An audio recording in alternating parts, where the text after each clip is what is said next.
Good evening, ladies and gentlemen. Welcome back to Online Racing League ORL over on Twitch at the BenQ Mobiuz Twitch channel. Of course, thank you very much to those kind, lovely ladies and gentlemen for having us on. Welcome back. It's Australia round number 9 of the season. My name is Joshua Davis, and alongside me once again is Joanna Brito. Joanna, how are we doing?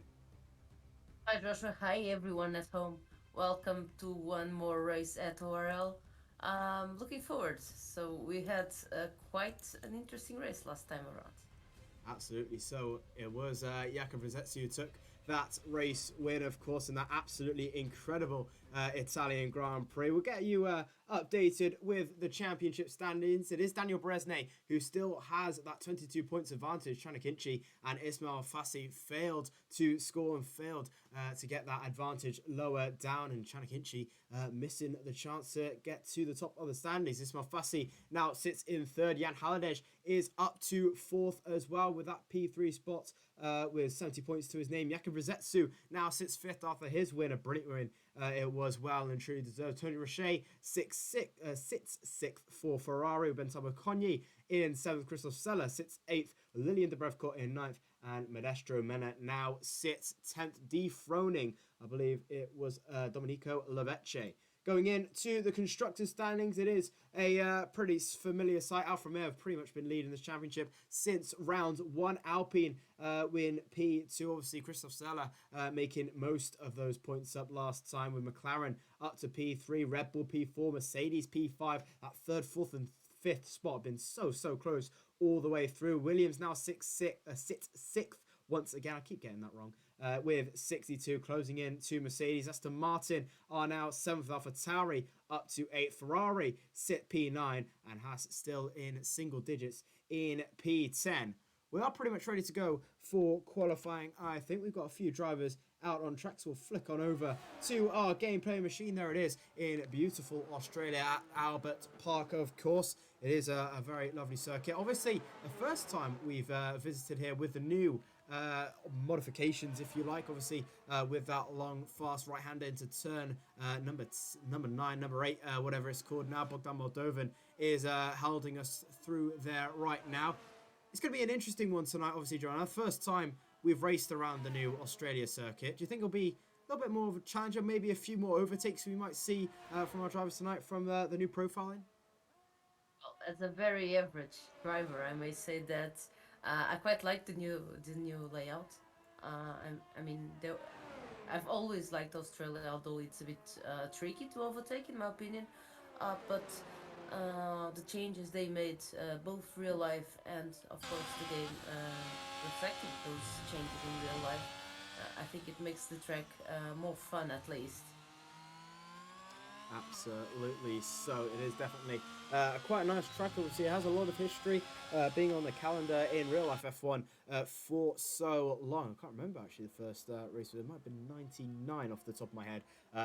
Obviously, we've been to Adelaide and etc. over the years, but we've now finally found a home at Albert Park, and it is a very good track indeed. We'll flick on over to Bogdan Moldovan for the rest of the stuff on the intermediate compound tires, of course, just to make sure everything is going okay on his rig at home. Everything's okay on the car, everything okay on the setup. Don't want to waste any soft compound tires just for these little installation laps into sector 1 then, at 29.191 to start things off then.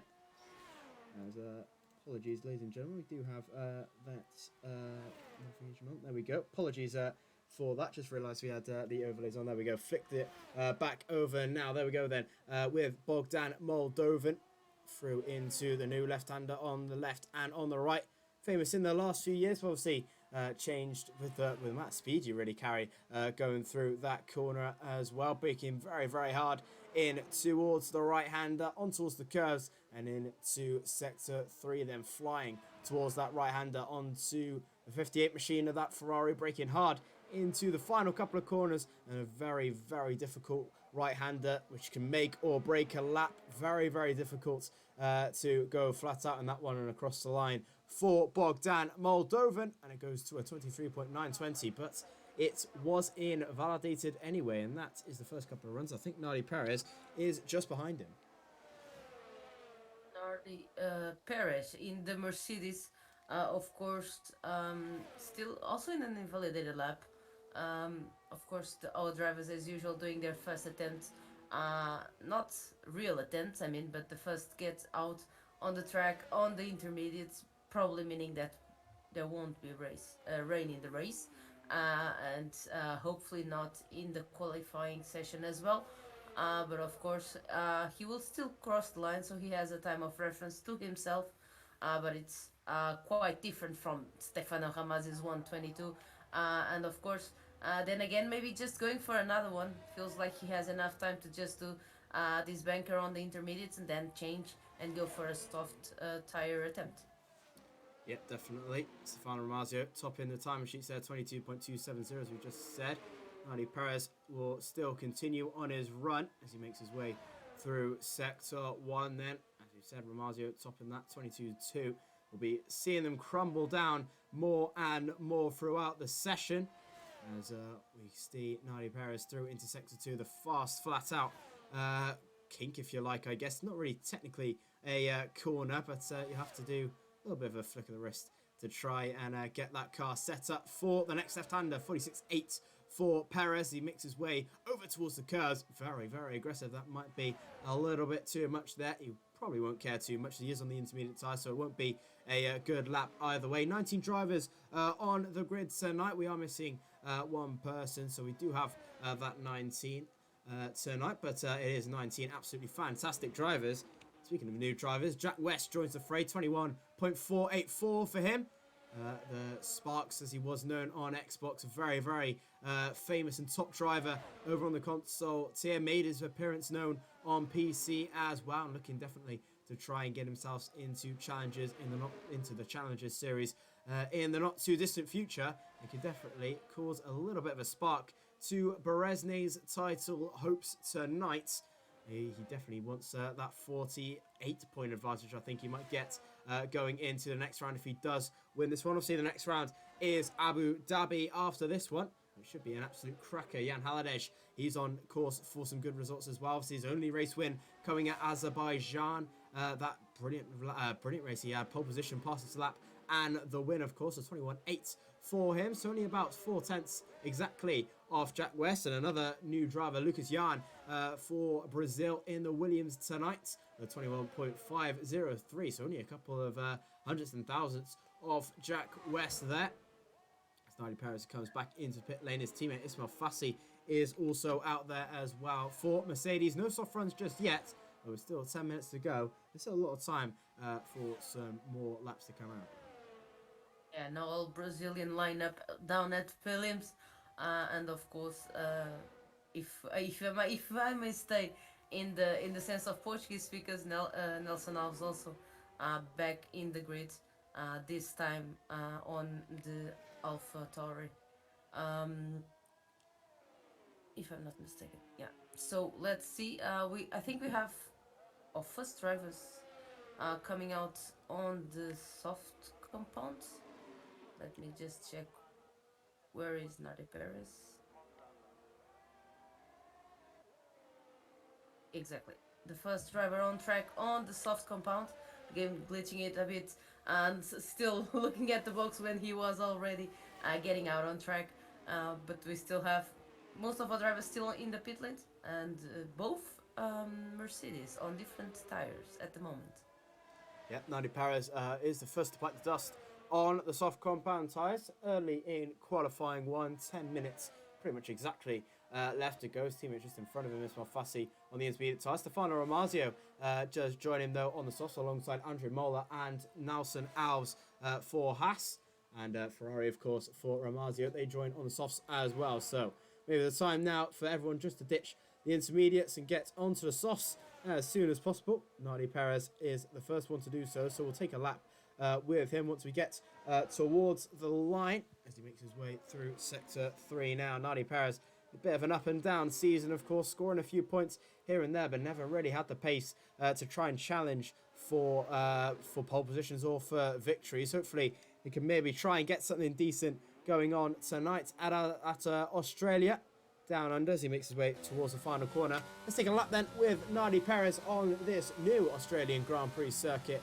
here in Albert Park in Melbourne, then coming into turn 1. Very, very quick corner, just about the 50-meter board. You want to flick it on the right, using the curve on the left. Gets a little bit squeamish out of turn number 2, which you can get if you ride that curb very, very awkwardly. Braking very, very hard then into turn 3, 4th gear for turn number 3, and then a flick into turn number 4, missing that curve on the exit, using it on the entrance. Sorry, I'm using it on the exit into turn number 5, then into turn 6, which is really, really quick nowadays, or wasn't quite a long time ago, if you like. And obviously you have to be using quite a bit of, well, a little bit more braking as you would have into the fast flowing right and left hander now, which is very, very quick indeed with the new profile. And into sector 2, 45.9 in sector 2. The notorious 9 and 10. Flick on the left, flick on the right. Very, very hard, well, very, very easy to get wrong into the next right-hand corner, 90-degree corner. Obviously, that's been changed for this year as well. Williams just a bit in front of him. Not sure who that is. It does get out of the way very, very nicely. Into the final couple of corners then, in towards the left. And Manny Perez decides to back out of that one. Might have been invalidated, but Manny Perez will have to go again. It was invalidated, so we have quite a few drivers already on their attempts. Not sure if anyone is on a hot lap ahead of Stefano Ramazzi, so I suggest we'd go with Ferrari. Yep, Ramazzi will be the next one then. Green flags flying towards him. Now yellow's just in front. As not sure who that is, just in front, but I think they've gotten away nice and quickly then. Ramazzi will be the first one on the soft compound tyres to set a decent lap. Andre Molnar is next, actually, forget me, with a 17.479. Not a bad banker at all. Let's see what Ramazzi has in the tank as he crosses the line now. It's a 17.671, not bad at all. About 2/10 off the Haas man in Andre Molnar. Jack West is prepping his lap now through the final corner. He goes to start his first soft compound tyre lap in the Aston Martin. And just behind him, one of the McLarens as well. It might be Jack Dan just behind. No, it's not. It's his teammate of Jan Halliday who starts his as well. It's Mafassi starting his as well. So not quite sure who actually is next to cross the line. We'll have a look at Felipe Sousa, who gets it really, really wrong on the exit, almost dipping a tyre on towards the curve. So he will be the next one to cross the line. Nevertheless, the Brazilian man on Williams tonight to cross the line. He will go a little bit of a mistake out of the final couple of corners, but he goes P2 nevertheless, and about a 10th off Andre Molnar. Chanakinchi needed a good result tonight, didn't get it in Monza, one of his worst races of the season, a 17.1 back in business for Chanakinchi. Interesting to see the times now starting to go on the board, and Lillian goes fastest at the moment. So our Red Bull driver, who has shown flicks of very nice races where he was of course fighting for podiums. So let's see what kind of Red Bull will we have today with him and Tony Richet both trying to go for their best. Absolutely, Istvan Pukki is the first man to break into the 16s. We ride on with Jack West, who goes into a 17.033. Not quite quick enough to beat Istvan Pukki, but an absolutely brilliant result nevertheless for him. But it's Istvan Pukki for the Alfa Romeo machine. Gets back into the 16s and he's back on top once again at Australia. His teammate Danny Beresne will be coming in close to championship leader of 22 points. Can try and extend his championship to more than a win tonight if he gets the job done, if he gets anything done really. If Chanakinchi does not finish and he gets into that top 5, he can definitely run away with his championship, and that might be of course a celebration. We never know if Chanakinchi cannot get the lap back. He's going to go for one more though, does Danny Beresne. So thinking his first run was not quite good enough as he crosses the line to get an invalidated lap actually on that 31.9, backed off anyway, as the championship leader will go for one more run. Samuel Bean is just behind him as well, coming through sector 3 right now. Got a podium last time out for the first time this season with that P2 at Italy. It was going so well for Aston Martin, so Istvan Pukki got that puncture right on the last lap. It was looking a really solid 2-3 for the green machine, and unfortunately just that tyre did not go all the way. It was a very big risk on those 25 laps on the hard compound tyres. There was not enough. Nani Perez retires from the session. A little bit of a wobble from Samuel Bin as he comes towards the line right about now and goes P8 with a 17.432 and about 2/10 off. Tony Roche, Ismail Puki, Jack Rest and Ismail Fassi retire from qualifying. They think they've probably done enough. Yeah, of course, Nardi did not have a time, so probably qualifying going on there. But Ismail Puki, West and Ismail Fassi, all considering that their time is good and retiring from the box, while we have Dani Berezny trying, the only man really on a fast lap besides Samuel Bin, going for his attempt. Let's see if it's the only one on this qualifying session, and he doesn't go to the top. He goes fourth. Interesting there for Dani Berezny, and is missed out there on the top 3 step by only a couple of hundredths of a second with Dani Berezny in P4, but thankfully for him, his nearest rival of Chanakinchi is in P7. It's only Q1, but it could be a sign of things to come. We never know. Christoph Seller, I think, will be next to take the course as well as he comes towards the final couple of corners in the Alpine team. Has had a flurry of results, but that's probably his most good result coming at China with that P5. Alpine doing so well that race, but we'll flick on over to Christoph Seller across the line. He will go for Alpine and puts it in the front row, the second driver to get into the 16s. It's a 16.993 for Christoph Seller, really putting it to the test there and into the front row by only about a couple of hundredths off Isfan Puki. Tony Roche retires from the session as well from P9. He thinks he is safe indeed. We're right on board with Nelson Alves as well. He's the next one currently in the danger zone of getting knocked out. Currently P17. We're going to Andres Lopez with a podium actually at Italy after Stewart's inquiries. He's up in he's in 16 at the moment on an out lap. Nelson Alves 17th. We're just riding on board with, and also Jack Darn and Shanakinchi retires from the session. He thinks he's done enough. Probably has done with a 17.1, so looking likely it's going to be the low 17s, which will probably be enough for Q2. We'll stick on board with the Hassman of Nelson Alves, who's been absolutely lightning through his qualifying sessions through this season. He crosses the line now, and it's P9, 17.245. Not bad at all, as Dani Berezny also retires from the session, as now everyone is trying to go out for their last final couple of runs. Interesting to see. Let's see if this time will be enough for the Portuguese. While we have, of course, plenty of drivers behind them, of course, trying to go for the last attempt. 3 drivers already on their attempts. His teammate Andre Molnar just finishing, no, still in the first sector. And Felipe Souza, I think he's closing up his lap. He was closing up the lap, but he decided to back off, so he's going to try and go for one more there, as he does not improve at all by a couple of 10 seconds of a second. So Sousa will be trying to go for one more. He's going to be pushing all that Williams to the line, currently 14th so far. He's been on the cusp of Q2 quite a bit, missing out and sometimes getting in. He's going to need something monstrous to try and get himself through into Q2. His teammate of Lucas Jan is next to cross the line, round in the final corner. He's going to try and go again after backing off his last lap. Jack Darn is in Sector 1 as well. Andre Molnar, I think, is quite close. Yes, he is in Sector 2, but I think he's backed off as well. We'll have a look how he is in Sector 3, though. Round the right-hander as Nelson Alves retires from the session, so the top 10 decide to retire. Around the final couple of corners comes Andre Molnar, and I think he has backed off his lap. We'll have a look to see. I think he probably has done. Stefano ahead. We have Stefano ahead, closing up his attempt. Yes, he does, and goes P11 to 17.277. Ramazio up to 11th. Probably job done for the Ferrari. 10 seconds left to go in the session. Bean will follow him through across the line. He's going to go for one more lap as well.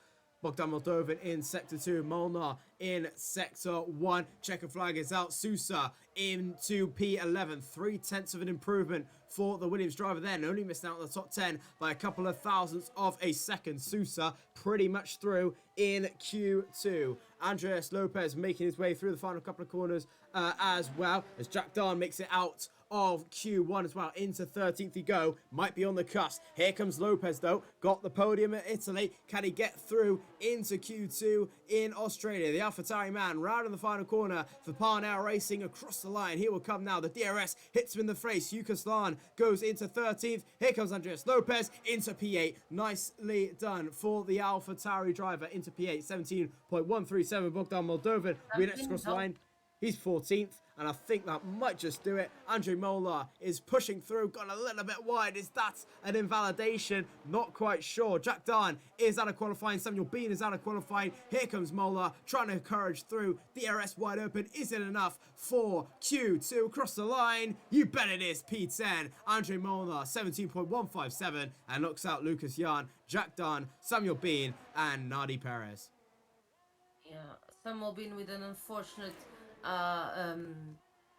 run at that fast chicane in the at the end of the new straight, if you may call it straight, with two corners in the middle, and invalidating his attempt and then backing out.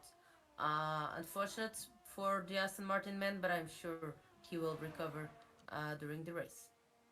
Definitely so, as Bogdan Moldovan, the AlphaTauri's Ghost having a little bit of a touchy moment there. The Ferrari losing his front wing, but Bogdan Moldovan doing well to put it up into the top 10 for Ferrari. Definitely need that boost. Currently sitting 9th in the championship. There it is, your Q1 results. Then it is Istvan Pukki top of the time sheets with a 16.494, 44 thousandths away is Christoph Seller in P2. Jack West 84 thousandths, the top three separated by less than a tenth of a second. Fassi is P4 with Moldovan in 5th. Beresne is 6th with Haladesh in 7th. Lynn de Brevcourt is 8th with Andreas Lopez in 9th. And Andre Mola sits in the top 10. Chanakinchi is 11th with Nelson Alves in 12th. Tony Roche 13th. Sousa 14th. Romazio is 15th. We lost Lucas Jan, Jack Dan, Samuel Bean, and Nadi Perez from qualifying 1 to move over to qualifying 2.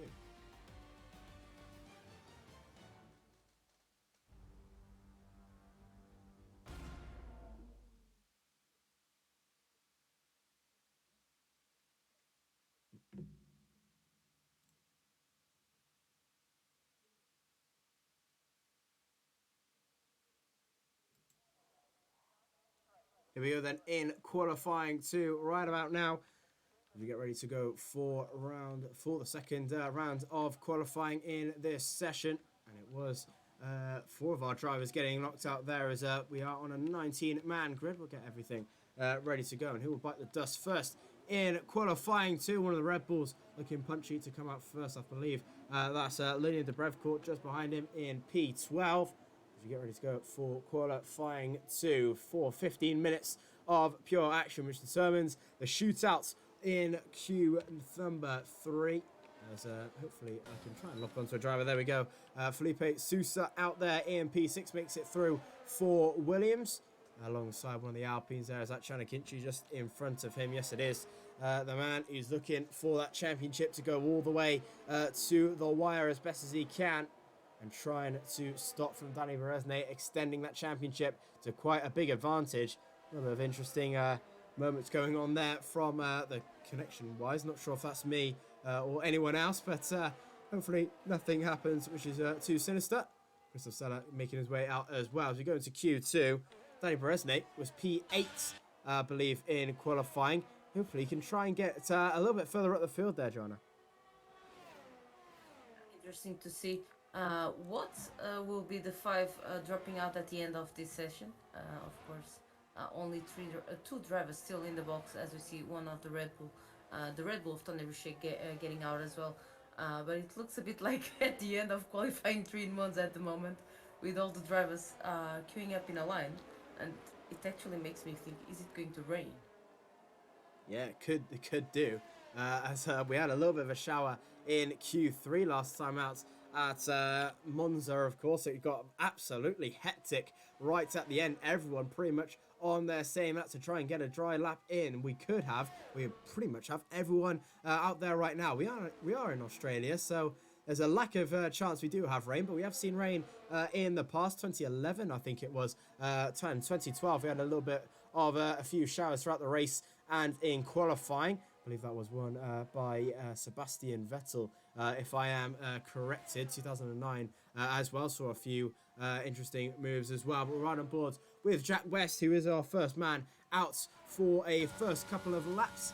He makes his way through into Sector 2. The fast left-handers coming in right about now. 44.4 in Sector 2, hipping towards the left and towards the right for the Aston Martin machine. Heading his way up towards the line, then big braking zone as you head into the 90-degree right-hander. So easy to just loop the thing if you hit those hit that red sausage curb on the right-hand side. Into the final couple of corners comes Jack West through the left and through the right. He goes a long, tight right-hander, DRS wide open on towards the curves, and across the line comes Jack West to do a 1 minute 17.454. Only a couple of tenths off what he did in Q number 1. Lillian follows him in by about 0.003 of a second difference. Felipe Sousa with a 17.629. The Haas invalidates Shanna Hinchy, puts it to the top with a 17.444. 100ths quicker than Jack West. It's so tight in qualifying 2. Danny Berezne is having to go again. He's invalidated on his lap. Isfan Pookie is still in the pits. Tony Roche is making his way through as well. Andre Molnar is in turn 1. Christoph Seller now puts it into the low 17.4s. Incredible 300ths separating first and second. It's an Alpine 1-2, 400ths of a second, pretty much 400 seconds separating first to fourth. Incredible in the first couple of runs in qualifying 2. Tony Roche, I think, is next across the line in the Red Bull, 44.4 in Sector 2 as he runs the final couple of corners. The Red Bull has been really quick in qualifying as he crosses the line now, goes into 6th with a 17.631. The first couple of runs looking pretty tasty indeed. Nelson Alves is making his way through there as well. Andre Molnar, his teammate, just in front of him doing a lap as we come towards the end with Nelson Alves through the final couple of corners with the Haas man, and he comes back in towards the pit lane for an attempt. Danny Berezne will be next across the line though into the final couple of corners for the championship leader, comes into the pits as well. So a few of the drivers not happy with their first couple of runs. That's normally we saw it on the first qualifying session. Some drivers invalidating their first attempt, and well, of course, some last attempt as well. So we get to see that again on this second qualifying session with both Haas, Dani Berezne, the AlphaTauri of Andres Lopez, and Bogdan Moldovan all coming in into the box. I mean, Molnar is not yet in the box, of course. He's on his attempt, but the others are getting back into the pits with no time on the scoreboard. Yeah, only Tony Roche and Andre Molnar out on the track now. Molnar is on a quit lap. Tony Roche is on an in lap as he gets a little bit squeaky out of the final couple of corners of Sector 3. Running that curb, comes back into the pit lane as well. So Molnar not happy with his lap either. Bottom 10 are not having a good couple of runs there. It's their first runs in Q2 and nothing on the board. So only the top 9 have got something together, which is quite worrying, seeing it's probably might have to be a 1 lap shootout if they want to save a few soft compound tyres for Q3. Lillian goes back out there with 9 minutes to spare. Very interesting that everyone set their first couple of runs straight in the first run of qualifying 2. We're usually waiting a little bit and they usually pace themselves out. So very interesting indeed in the first couple of runs, but not unusual, I would say. Very not unusual under the circumstances, but we'll get ready nevertheless. Christoph Seller, Lillian de Brevcourt, Jan Halliday, in P9, and Isfan Pookie alongside Bogdan Moldovan, all on their next runs as well, as a lot of other people decide to come out as well. Danny Berezne comes out also as we ride with Lillian de Brevcourt for his second lap in qualifying 2. Currently sitting P4. 10th improvement, less than a 10th improvement, half a 10th even, will get him on the top step of the front row. As Joanna, this could be a pretty decent lap for Lillian de Brevcourt. Let's see. Of course, Lillian has shown us, as I mentioned on the first qualifying session, that he can get very nice results. And it's nice to see both Red Bulls up on that top 6 at the moment. So, and both Alpines in P1 and P2. So it might be Interesting. You said that in the first qualifying session you were commentating on how Berezhny was ahead of Chenakinchi. But of course, right now, if you look at the table, it doesn't look so good to the Alfa Romeo driver. Definitely not. Istvan Pukki sat in 10th without a time on his board. Danny Berezny, championship leader, sat in 12th. And most crucially, he is out of qualifying if he can't get a lap in. Obviously, 7 minutes left to go, but definitely would be interesting if he can't get a lap together. Lilian Debrevkot will still be the first ones that will guide us through our second runs, but he's decided to back off his laps. One of the Hasses gets out of the way. That is Andre Molnar, I believe, or unless it is Nelson Alves. Yes, it is Andre Molnar. So we'll flick on over to Danny Berezny, actually. We'll flick on over to our championship leader, see what he can do in Q2, if he can try and get a lap together. Flowing through Sector 1 then and into Sector 2. We go almost fully flat out through the right-hander. Danny Berezny giving it anything for this championship. 26.499 for Sector 1. Danny Berezny in towards the fast right-handers on towards the new profiling. Back at his home, obviously, at Alfa Romeo. Coming towards the next left-hander and into towards the right at turn 9 and turn 10. Flick on the left, flick on towards the right, using all the curves if possible. A little bit of a moment out of the exit does keep it nice and balanced. A little bit of a correction. Yellow flags just in front of him. Will get there in time. The 90-degree corner on the right-hand side. Pukki jumps into the 16.6s. The teammates of Danny Berezny getting the job done. And Alfa Romeo are back in business. A 16.6 for Pukki. Seller on a 16.9. Berezny, I think, with an invalidation again. He comes back into the pit lane. 5 minutes to go. Berezny is cutting it very, very fine. Both him and Nelson both. Absolutely, Elson as well as Shanakinchi puts it into 16.9, but it was invalidated as well. He's going to have to go again in the Alpine also. Ismail Fassi, who's hunting for this championship as well, been in and out of it so far. He needs a good result for this as well. He comes back in as well. Everyone backing out on their last couple of runs. Molnar is out there as well. So is Andreas Lopez. I think he might be on an in lap. We'll flick on over to Molnar, though, as he makes his way through the right-hander. Is he backing off as well? He might just be. We'll have a look through the T-cam, through the right-hander. I think he has backed off as well. So he's going to try for one more. Tony Roche is coming towards the line. He's backed off and going to go again. Lilian Debrevkot puts it into P3, 17.040 for him. About 15 thousandths quicker than Stefano Ramazio there. And Lilian put it into the top 3. Lilian could be a good little bit of a race for him tonight. Says the likes of Jan Halliday, Andre Molnar, Danny Berezny, Andres Lopez and Nelson Alves. A lot of the top guys you would probably expect to see in Q3 currently sit at the bottom. It's even Ismail Fassi in P10. After last week's opportunity that he completely missed, along with of course with Chenakinchi.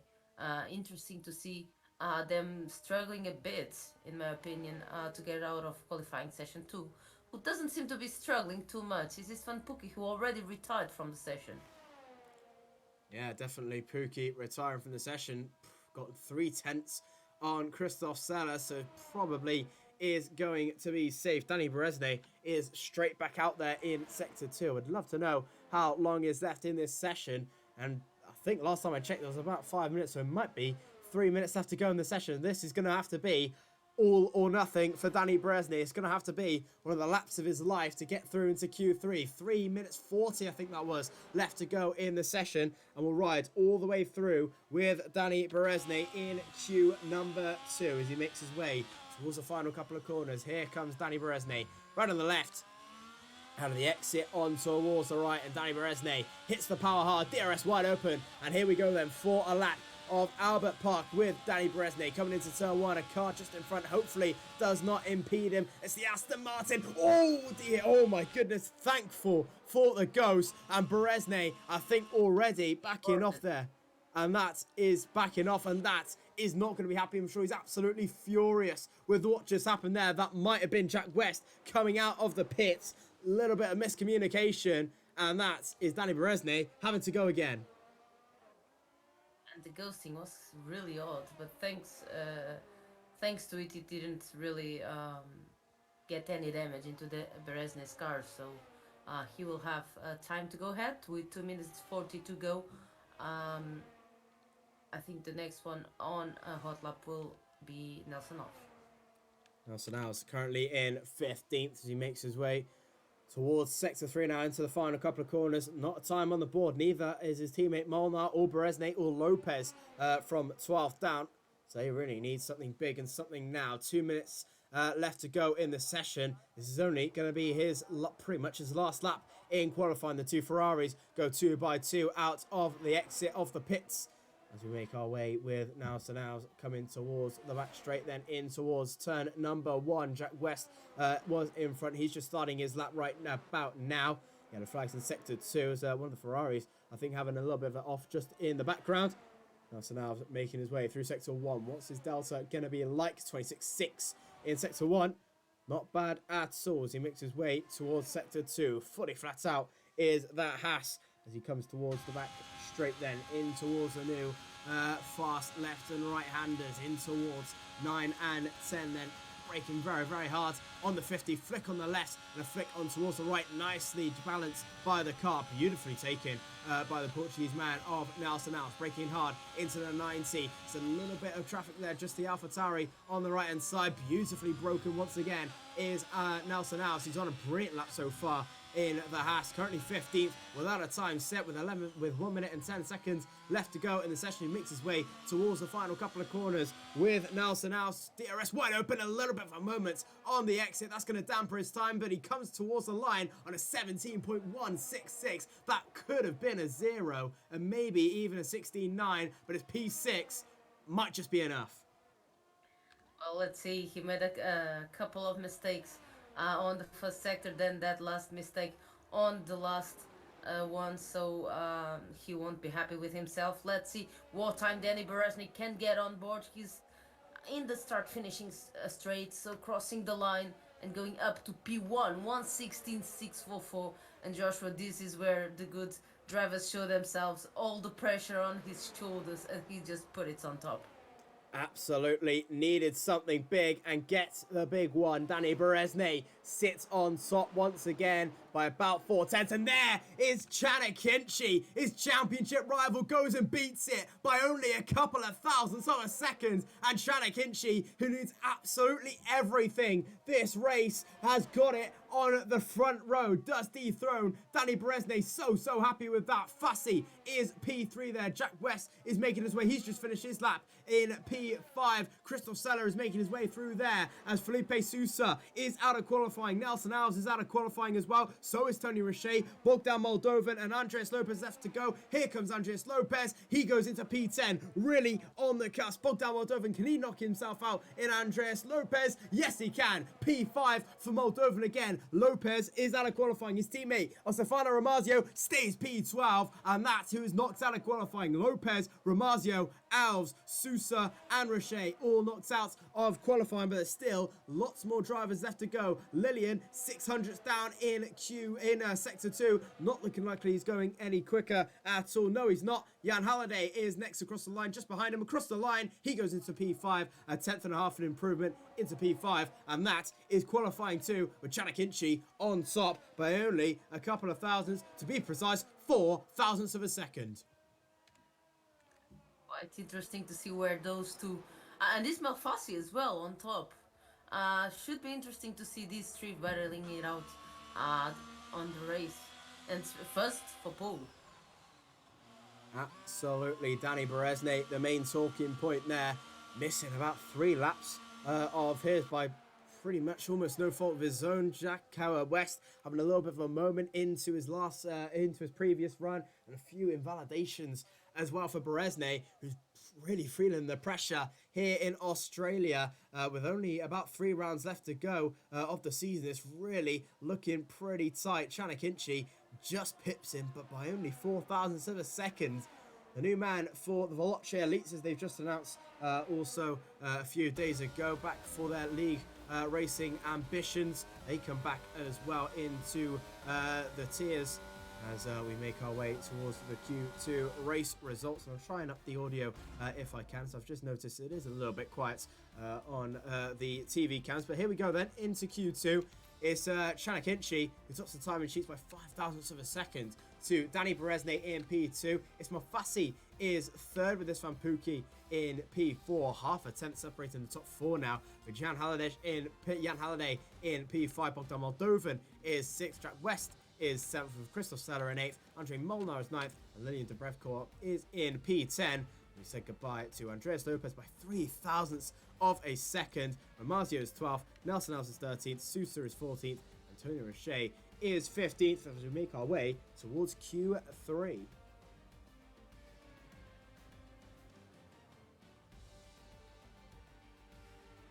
So just a reminder also of our drivers and constructors standings. If you are just joining us there, Danny Berezne leads this one so far, 113 place to Chanakinchi's 91. Ismail Fassi is sat third with Jan Halliday in P4. Jakub Rizetsu sits P5 with Tony Roche in P6. Spencer McConaughey is 7th alongside Christoph Seller in P8. Lillian Debrevkor is 9th. Manestra Mena sits in P10. Moving on to the constructors' standings, it's Alfa Romeo have been pretty much leading this one all the way through with Alpine in P2 and McLaren P3, Red Bull P4 with Mercedes 5th, Williams 6th, Aston Martin 7th, AlphaTauri in P8, Ferrari in 9th and Haas in P10. We can flick on over to back to Albert Park for qualifying 3. This one, Pookie, already out there. Yeah, interesting to see if Alpine will be able to close that gap to Alfa Romeo. Considering that only Danny Berezne can get points to the construction tonight, and they have Alpine has both drivers in the third qualifying session. Absolutely, really on the cusp and taking the Constructors' Championship in the not too distant future. Alpine have been knocking on the door, but with a good result last time out, they can definitely at Monza with Alfa Romeo, they can definitely try and snatch it a few rounds earlier and then try and focus on the drivers. Pookie will be the first one out. Molnar, Akinci, Moldovan and Halliday follows him through. Pookie has been absolutely on form so far in Australia. He's shown some form all the way through the season. Miami was a brilliant drive from him as well, just after a little bit of a collision near the end. Brought him right down to near the back of the field. Monza, was a really good example as well, fighting for P3, had a podium pretty much in his hands until the final lap as he got a puncture, retired from the session. So heartbreaking, and he could definitely use a big break going into this one now. Isfan Pookie starting his first lap in qualifying 3 with 10 minutes to go, hitting turn 1, hitting turn 2 very, very nicely. 3 comes up right in front of you at the moment. DRS wide open as you're heading into 3 now, braking hard for the right-hander of 3, into 4 on a flick on the left as the Oz GP flies just behind you. Turn 5 pretty much flat in these new F1 cars, riding onto the curves, into 6 and in towards 7 on the kink on the right, on towards turn 8. Maldonado having a big crash back in 2011, I want to say, all those years ago, with a huge crash near the end into 9 and 10, I think, and into 11 and 12. The new profiled left-hander, of course, into 11 then. Big braking zone as you head into the left, in towards the right, which is pretty much flat, riding on towards the curb very, very nicely indeed. Into 12, which is a 90-degree corner, braking hard for the right-hander of the 90-degree, on towards the curb, back in the end, drifting through turn number 12, into 13 on the right, and into 14 on the big braking zone, which is the penultimate corner, which treats you into 15 on the right-hand side. Very, very hard on the traction. Round the final corner comes Pookie. This is looking mighty from the Hungarian man in the Alfa Romeo across the line. It's a 16.713. What a banker for Isfan Pookie in the first couple of runs on qualifying 1. Bogdan Moldovan will follow him through into P2 with a 17.5, almost about a second quicker, about 8 tenths slower is Bogdan Moldovan so far. Molnar is next across the line in P4 at the moment as he comes towards the line now. DRS wide open for the Haas man across the line. P2, 17.274 is that Chanakinchi just behind him. What has happened? What has happened? Everything's turned off. I'm so sorry. And I think we might have just had an instant 2 seconds, ladies and gentlemen. Chanakinchi went up to P3 with a 1:17.456. You can still hear me, right?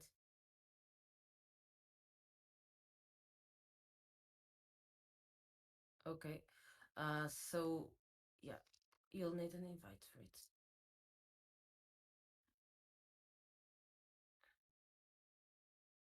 Okay, so we're going for race radio again. Um, and of course, we have two drivers still on their attempts. One of them, championship leader Danny Berezny, still in the first sector, and the other, Lillian, on the Red Bull, just finishing up the second sector with a 43.9. Let's go on board with the Red Bull driver. Well, he's on the third sector, a bit of traffic ahead of him, but nothing too major. So he should be able to finish his lap with no interference from any of the other drivers. Um, Getting into the last braking zone, trying to keep the car momentum going on, and then out of the last lap, no invalidation, the lap will be good, and of course, it will be a 1:16.575. Lillian on provisionary pole position.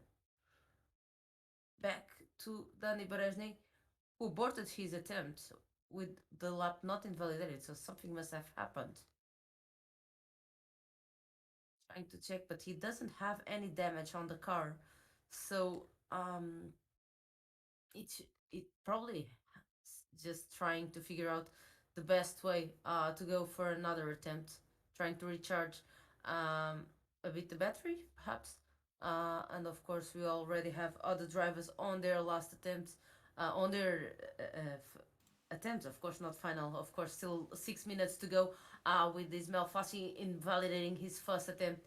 Jack West also with an invalidated attempt will go for another one on his Aston Martin, but I'm not sure if he didn't just invalidate the next one as well on the last corner. No, it's good. Let's see, Jan Aladesh as well, trying to finish his lap and goes up to P3.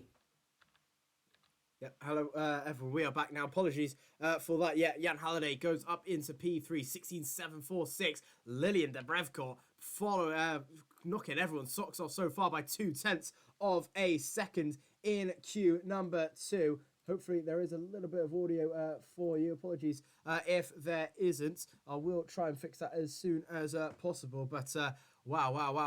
Isfan Pookie in P2 as well. But Lillian Brevcourt getting all the way through up there in Q3 and putting it on the top by 0.2 of a second. Incredible to see. Hopefully we can try and get some audio for you as well. I do apologise for this, ladies and gentlemen. I will fix that as soon as possible. But so far, it is Pookie who's on for another one.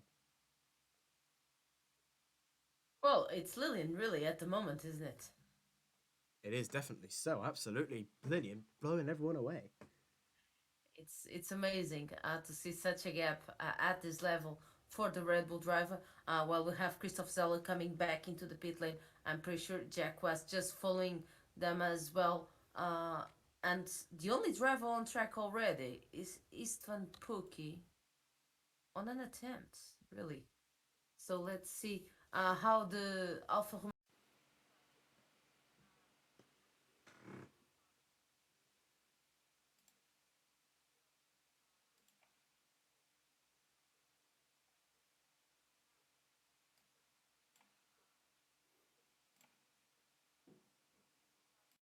to finish this lap and go for another attempt. We'll have to wait and see as It's not one of the biggest circuits, but it's not much time left on the. It's definitely not, as Pookie comes towards the final couple of corners on his improvement. Can he try and sneak pole position? He will. Here comes Pookie across the line. It's pole position.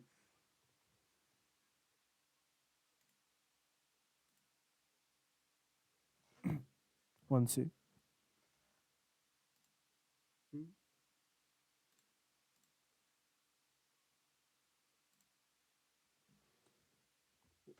Yeah, absolutely. Oh dear. Oh, yes. Joanna can. I'm heard on stream, but Joanna can't hear me for some reason. A few seconds, ladies and gentlemen. Hang on. I'll try and get that all sorted for you. But yeah, it's Van Pookie leading the way, but Lillian.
Absolutely. Apologies, ladies and gentlemen, once again for these few issues that we are having. There's the last couple of rounds of qualifying are starting to come to an end, but hopefully we'll leave Joanna in charge of this one. Hopefully she'll interrupt in a couple of moments, but yeah. Oh, there we go. I think Joanna can hear me now. Hopefully. Hello, Joanna, if you can hear me. There we go. Funny. Apologies for no game sound. I'm trying to fix that as quickly as possible. Don't know why it's happened, but I'll try and fix that for you, everyone as soon as I possibly can. I will, but for now we'll have to try and sort out with no sound and just go with it as we try and make an end to qualifying 3 there. Andre Molnar currently on his last attempt. 1 minute left to go in the session. Seller, Jack West, and Ismail Fassi yet to set a time. Beresne has set a time, but has set a bad one with 27.856 in backing out on his last couple of laps there. So he's really under the collar once again. 1 minute exactly left to go in the session. Molnar and Akinci both on laps at the moment as we make our way through down into sector 3 with Andre Molnar through the left and through towards the right. Apologies if it is a little bit choppy on stream as well. Molnar coming up towards the line now. Big braking zone on the right hand side as we come towards the last couple of corners with Andre Molnar currently sitting P4 on a 17.2. Can he try and ruffle it up there in the top 3 with Harday, Lilian Debrevkor and Isfan Pookie? Riding towards a couple of corners comes Andre Molnar through the final corner. Comes the Assman. The DRS is in front of him right about now. The Mercedes just finding his final time. Molnar into P4, 16.8998. Does not go up his position, but gets up into the 16s. Brilliant time from him. Akinci, the championship rival to Danny Beresne, currently out qualifying in so far. He's on an out lap at the moment. Beresne just about makes it in time. Isfan Pookie on a lap. I think he might just go for one more. Not quite sure. We'll stick on board though. We're Chan Akinci, 5/10 up in sector 2 alone. What can he find in sector 3? Can he find something out of the final corner to stick himself on pole position? Chan Akinci across the line. He will go. It's a 1 minute 16.395. Misses out on pole position by 5 thousandths of a second. Unbelievable. Lillian 4 seconds down. He won't be improving. Over to you, Jan Halliday. What can he do in qualifying into P4 with a 16.459? Christoph Seller across the line into P6, 16.640 for him. Lillian Debrevkor not improving. Danny Beresne, who's currently on a lap 3 seconds up on his personal best. He's going to need something mighty into sector 3 if he can try and snitch pole at the end of qualifying. He's one of the last to go. We haven't seen it for quite a while. Currently sits P10 as Ismail Fassi puts it into P5, but the championship leader, Danny Beresne, the last one to cross the line, a drift out of the final corner. Can he try and get pole position here in Australia? The DRS is extended for Danny Beresne. Across the line for Beresne, it's P8 for Danny Beresne. P8, Danny Beresne, a 16.674 is 8th on the grid. Oh my goodness me, the championship leader is currently P8 in qualifying, and that opens up a big gap for Chan Akinci to try and take the lead in this championship. Wow, wow, wow.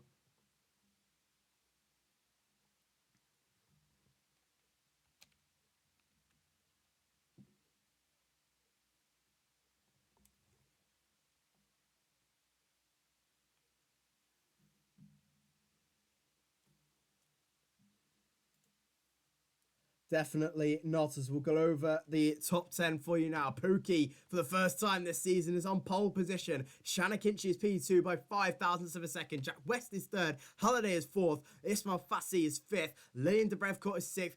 Christoph Seller is 7th. Danny Beresne is P8. Andre Molnar is 9th. And Bogdan Moldovan is your top 10. Oh my goodness me. I cannot get over that qualifying session. That was incredible. Danny Beresne, the championship leader, is top 10. I don't think anyone would have that prediction going into this one.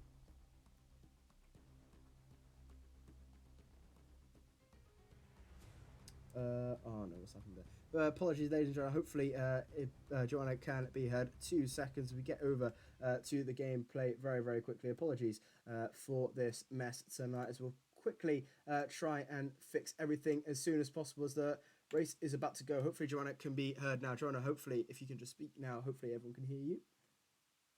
hopefully. Yes.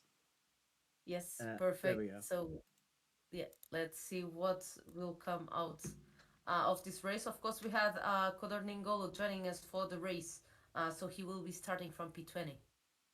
Absolutely. Gordon N'Golo comes back in as we get the race ready to go for the Australian Grand Prix. His first lights on in Australia for Albert Park. Across the lights,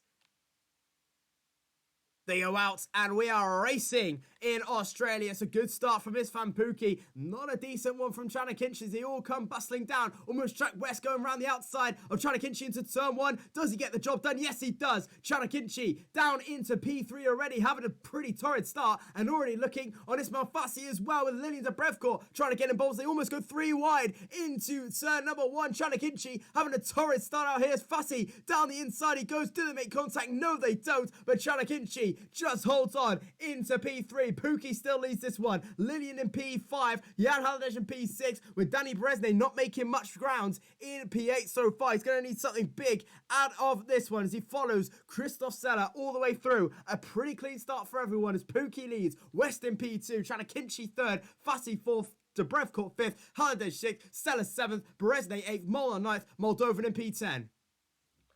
Interesting to see what Samobin will be able to do down there with the mediums, contrary to the rest of the grid. And we already have our P2 with a 3-second time penalty. Absolutely.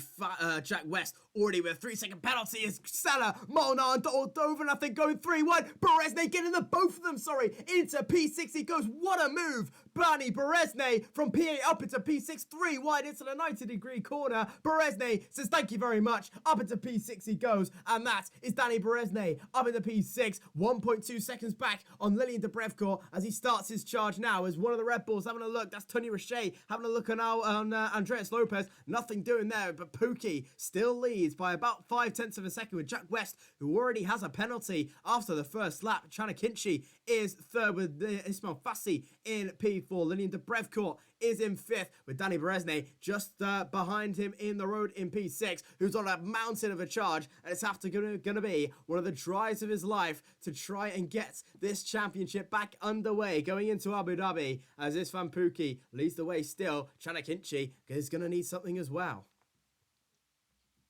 Of course, every single driver down the way to P19 on the DRS gap to the car ahead. Of course, we don't have DRS at the moment, but we have Nari Perez and Stefano Ramazzi battling it out behind Lucas Jan. Of course, it's important to maintain this gap into the next lap.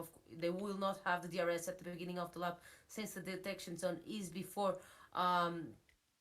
We had quite a bit of position swap between Botkan Moldovan and Nelson Alves, with Andres Lopez taking a peek as well, trying to go side by side to see if they'll have the position. Bit of a contact between the AlphaTauri and the Haas driver. Bit of a Iberic battle, if I may say. It seems that for now Nelson will take the best, but losing quite essential time to Bogdan Moldovan that might cost them deeply. Absolutely, as Richet has a look on Andreas Lopez down the inside, goes Tony Richet, and a spin for Andreas Lopez. And I think for Tony Richet's case, that really was not going to work. The door was already closing, and Richet having to look down the inside, and his front nose cone just taps with Andreas Lopez's rear as the rears lights up for the AlphaTauri driver, and that is all she wrote. And Andreas Lopez is going to have to try and get back up to speed as he's already back into 19th, looking on Nadi Perez. Round the outside he goes to the inside line as his teammate Gordon N'Golo follows him through, and Lopez up into 18th. Gordon N'Golo back up into 16th as Jack West tries to follow through. Isfan Pookie. Oh, Nadi Perez! Oh, and there's Nadi Perez. And that is a crash for Nadi Perez. Is that going to bring out a safety car? Yes, it will. And I'm not sure what has happened there. We just flicked over. We're trying to look where Jack Darn was. And that is a crash for Nadi Perez as the safety car is out on lap 3 of this Australian Grand Prix. I can't guarantee because I only saw the car already spinning, but I think there was contact with Stefano Ramazio.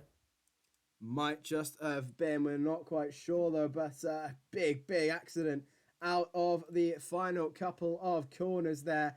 And that is Nani Perez, the first retirement out of this race, as everyone 14th down, already coming in to box 4 tyres. Very, very early on indeed.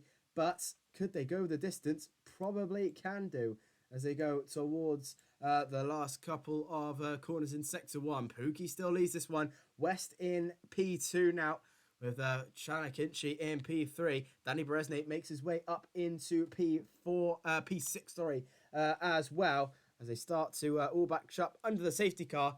And I think it's only going to be Lucas Jan, Tanya O'Shea, Samuel Bean, I think, is coming as well. Courtney N'Golo and Stefano Ramazio, all boxing for fresh tyres. I think that some of it might try to go till the end, but the others absolutely no. They'll have to pit again. Definitely. So mediums, about 25 laps on the mediums, and seeing as Istvan Pukki couldn't do 25 laps on the hards last time at Monza, it's a big stretch. 24, which might turn into 21. I don't see the mediums going that long unless they're banking on another safety car very, very late on. But it's a risky strategy, nevertheless, as Pukki will lead this one away. Only Jack West with a penalty so far. Couldn't keep it in the lines on the first lap. And not ideal for his charge in this one. On his debut in ORL, back for racing. And actually, has a little bit of a look for the pits. But dummying Shanakinchi out of the pit lane, as he still stays out on those hard compound tyres. But the likes of Fassi and Istvan Pukki and also Danny Berezne have been making some pretty decent moves up towards the field. Pukki still holding that pretty decent advantage. But the main talking point, Danny Berezne in P8 in Q2 and now finds himself P6. He's going to have to fight very, very hard to get his way through the field and try and get that championship advantage back up together, because currently Shanakinchi is back eating in front of it.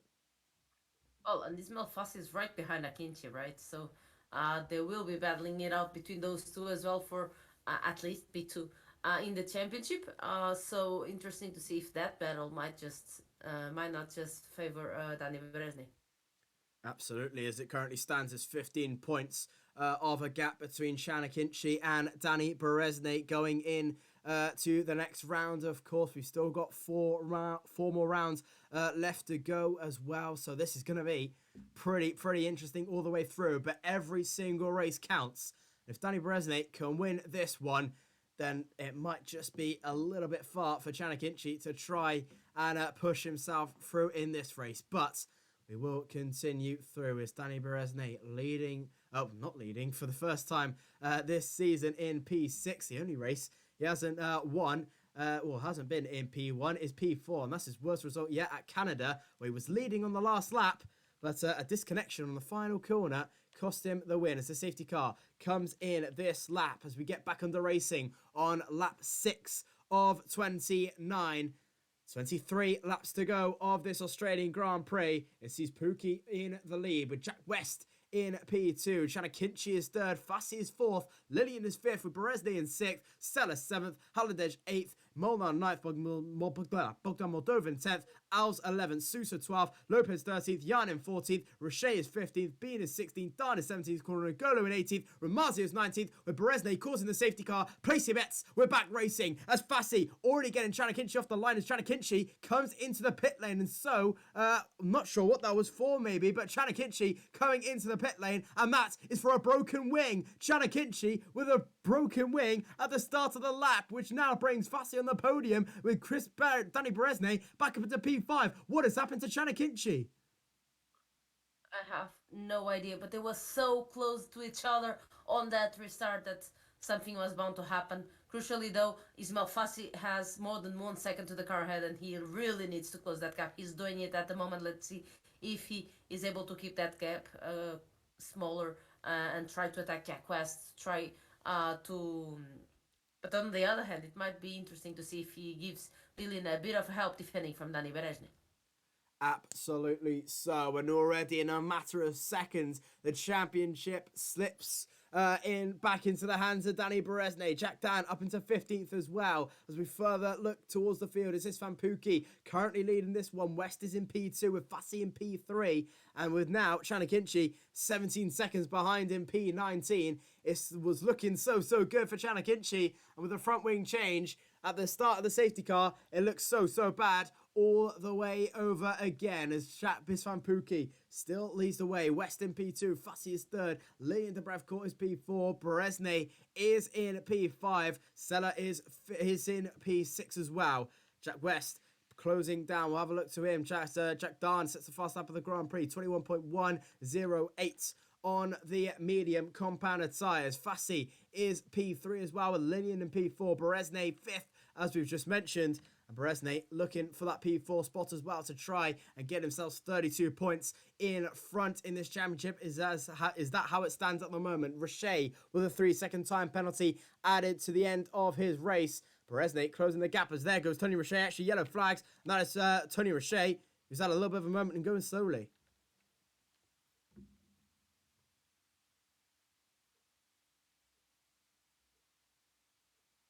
As apologies there, John, just needing a few seconds just to try and get back up together. Apologies for a few of the issues that are going on tonight. Apologies all the way through, but hopefully everything will be back to normal in the next couple of races. But Jack West in P2, Istvan Pukki is P1 at the moment with Fassi in P3. Lillian de Brevcourt sits in P4 as they come towards lap number 8 of 29. 21 laps to go in this Grand Prix. Fassi is third. DRS is enabled now for the first time, I think, this laps. We were under safety car for a few laps earlier. As we go towards the line, and Joanna is now back as West putting on the pressure on Pukki as Tony Richet retires from the session. Not sure what it was on the pit lane, right? Yes, I think it was. Yeah, it was as Richet retires from the pit lane. So nothing bad from that there, but Tony Richet retiring from the session as Chanakinchi sets the fast lap of the Grand Prix, and Andreas Lopez is back in the pits. With free air, Chanakinchi just pushing. He knows he needs to close the gap to the cars ahead, of course, except for Jack Dan, who's just missing out. All the cars ahead are in the DRS range of the one immediately ahead of them, except, of course, for Istvan Pukki, who doesn't have anyone ahead of him. Interesting to see. Let's see if they manage to keep it this way with a few drivers quite close to the 1 second gap. And we have another penalty, and this is perfect for Danny Berezne. Lillian getting a 3-second time penalty. This can only help the Hungarian. 34 points as it stands right now is Danny Berezne's advantage, as he now will get P4, actually P3 as well with Jack West as well. So it just helps further and further for Danny Berezne to mount his charge, and Chanakinchi is going to have to hope and pray for another safety car to get back in this race on the medium compound tyres. Might just go the way, 22 laps, a push, but it can go the way. He's going to need a mountain to climb if he wants to get back into the points in this race. As Istvan Pukki still leads the way. Jack West is P2. Istvan Fassi is P3. Chanakinchi with another fastest lap of the Grand Prix. 20.404 for him as he starts to climb back up to Stefano Ramazio. The gap is very small all the way through from everyone in towards the top steps of the race. As here comes Istvan Fassi having to have a look on Jack West, closing on the Aston Martin on the Brit, having a look to the inside, but it was never going to work this time around. On towards the right, might get him on the exit. The DRS is open for both drivers. Here comes Fassi in the slipstream. Does he pull to the left of the Aston Martin? He has a look to the inside. Not going to work, and still has to look at the back of that Aston Martin for a little while longer. But Jack West just being helped by the pull of the DRS of Istvan Pukki, and it's just helping both of their races to just try and pull in a little bit further in this race. As Fassi now will try for another shot at Jack West. I don't think he'll try it for this one. A little bit too far behind, maybe. Interesting to see as well if Christoph Sell will be able to help his teammate by attacking Danny Berezne. Definitely so. He's going to have to if he wants to try and get in back into this championship advantage. Hopefully nothing silly between the two, but it should all be plain sailing and plain fighting. And I think Sella will know that, obviously, if they are in contact with each other. Chanakinchi and Crystal Sella throughout this race, I'm sure there'll be a few engineers in their ear. Try and attack Danny as much as you can, as Andres Lopez now breaks into the 19s, 90.585. Obviously on the soft compound tyres is Andreas Lopez. Kinchi now into 13 seconds behind Stefano Ramazio. Was about 22, but in a few laps ago. And now he can try and push a little bit further. Meanwhile, Danny Berezne is now looking to try and get something on Lilian Dobrevcourt as he comes in towards the DRS zone. Is he having a look to the inside? No, he's not. He's going to have to wait a little while longer. 19 laps to go as Bogdan Moldovan goes down the inside of Andre Molnar. Job done. And the Ferrari is back up into P8. Good points for Ferrari today so far, with 2 points going to their name at the moment. Bogdan Moldovan, Chanakinchi with a 3-second penalty. And that is not going to help him whatsoever. And that might be a goodbye to a good result, unless you can try and get it removed at the end. Ismail Fassi closing in on Jack West. Dobrevcourt trying to stick with Ismail Fassi. Berezne having a look on Dobrevcourt as well. 2.5 tenths separate the two. The Red Bull versus the Alfa Romeo. And the Alfa Romeo maybe having a little bit of a sniff of Dobrevcourt there, but not working to his favour. And now Sella is starting to close in. That's what he needs, isn't it? He needs to close that gap. Let's see if he can do that. Of course, while we've been commenting on the top, there's been quite an interesting battle between, of course, the swap we saw earlier with the Ferrari and the Haas, but both Haas and both Williams quite close to each other. Interesting to see if there will be attacking or just tactical wait for now. As there goes Ismail Fassi having a look to the inside on Jack West. A little bit of a moment there, side by side, all the way through. But West with brilliant defensive work as he was already really close to the line. Fassi going the extra distance down the inside. Was not going to work. Jack West says, no, you don't, son. Down the inside, he had a look on Fassi, but Fassi no doing. And now still behind Jack West. And that has cost them a 10th or so in these next couple of rounds. But Fassi really looking racy on Jack West at the moment. Danny Berezne still closing in on Lilian Dobrevcourt as well, with Lilian now having to look on Fassi as well. But if you look to Christoph Sella, 4 tenths back, and this battle for the lead has been raging from all the way from 1st down to 7th. And then from 8 down to 12, it's crazy. Oh, and I said 12, and Lucas in P11 almost loses it. But manages to grab it just at the last moment, still in the fight. Brilliant to see as Danny Berezne all over the back of Lilian Dobrevcourt. He needs this one. Is he going to have a look to the outside? It's going to be a ballsy move for Danny Berezne round the outside. Whoa, was that amazing? As Lilian Dobrevcourt now with a switchback, but Berezne holds on. What a move. Danny Berezne up into P4 now as Christoph Sella having a look to the outside. Indeed, he has to follow through for Chanakinchi's sake down the outside. And Christoph Sella back up into P5. There he goes. A little bit of a stuttery moment. Apologies for that. But it is Danny Berezne back into P4. And I think I will just try and reset it as best as I can. But Berezne up into P4. And we have the first driver stopping with Jan Alades going down to the pits for a set of mediums. Will it go to the end? Might just if John, if you could just quickly do some radio comments for me as we try to get back into the lobby as quickly as possible, because we're having a few issues on our side. Okay, so I think it will go to the end. And we also had Nelson Alves getting a 3-second time penalty. That will not help the Haas driver. And something happened because he dropped all the way down to P15 without pitting while he was P9.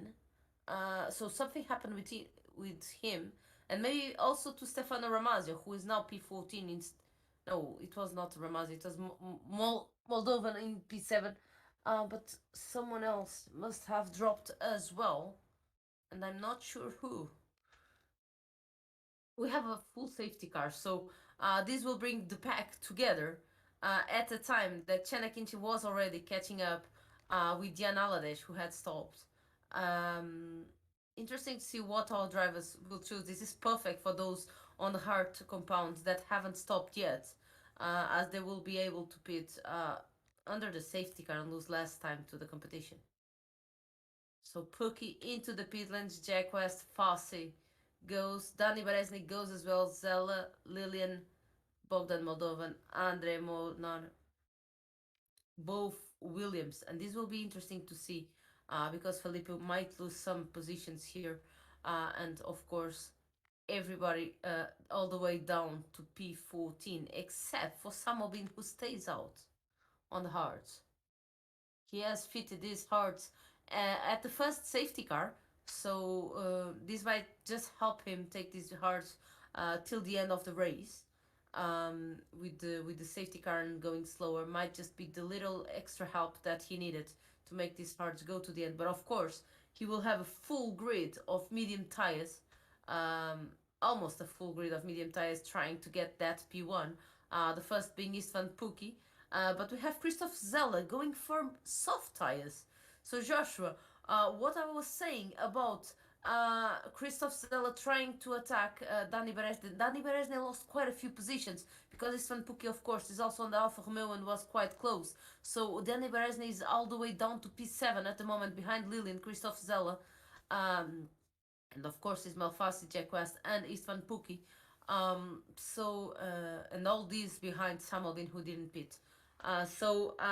Theoretically, considering that he's in the 3 second gap to both Jack West and Lillian, this would be a P5 for Dani Beresne at the moment. While we have Chena Kinchi, who also stopped for new mediums, all the way down in P16 with a time penalty and needing to recover it really, really fast if he wants to have a shot at delaying Beresne's championship.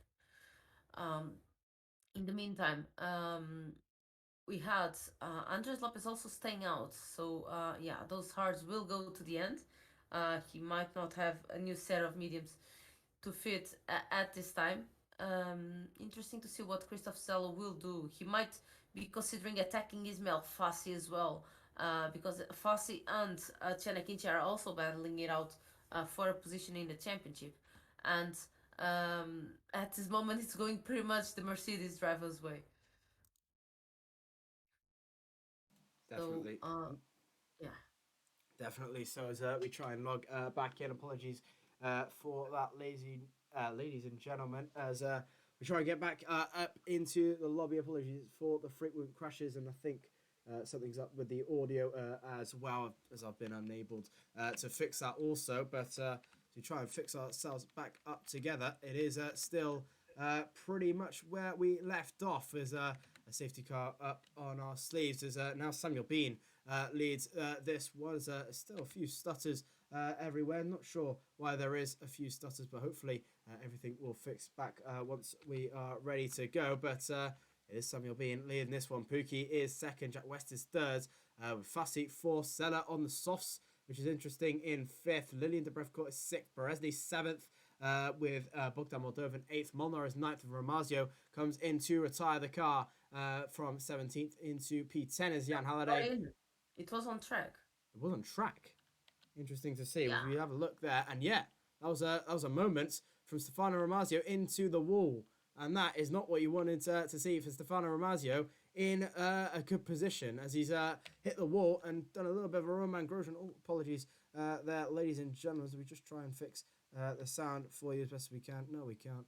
Which is really, really annoying. As we try and refresh, there we go. Everything back up together again, as Samuel Bean will lead us away with this Van Pookie in P2, Jack West in P3, and and Aston Martin look a little bit better once again. But now, as you can see there, Chena Kinchi is back up towards the field and now can try and boost his championships once again to try and get through the field. So Ramazio, we've lost. Tony Roche, we've lost. And Nani Perez, we've lost as well, as you get ready to go on lap 15 or 29. Still about 15 laps to go in this Grand Prix. Ramazio leaves the session. Samuel Bean will lead us away. It's Van Pookie in P2. Jack West in P3 as we get ready to go once again. Round 16 of 29 in this Australian Grand Prix. We get ready to go once again. We're green once again. Jack West is P3. Trying to have a look on Istvan Pookie. Nothing doing there with Ismail Fassi having a look as well, trying to close back up. But Christoph Seller should be lightning quick in these next couple of laps with those fresh soft compound tyres, as already Shadakinchi back up into P5, losing ground actually on that safety car restart, as Nelson Alves having to look there, as already losing a place to Andres Lopez as well. But it's Van Pookie looking on Samuel Bean as well on those hard compounded tyres, the medium fresher tyres with Van Pookie, as Samuel Bean did not decide to pit. Could this be Abu Dhabi 2021 all over again? Pookie trying to close back up to Samuel Bean. He's going to have to do this one done if he wants something to go behind as they come towards the slipstream, almost side by side. Does Pookie want to have a look to that inside? No, he's not. He's going to wait a little while longer. Fassi is all over the back of Jack West as well as they come towards the back straight. It's this Van Pookie all over the back of Samuel Bean. He chooses the outside line for the inside, going back in, braking very, very late, and Pookie back up into the lead of the Australian Grand Prix. Fassi will have to wait again, but Pookie already with a sizable advantage going into the next corner, and Samuel Bean on the fresher hards, on the older hards, sorry, might have to start letting him go and maybe start letting his teammate go.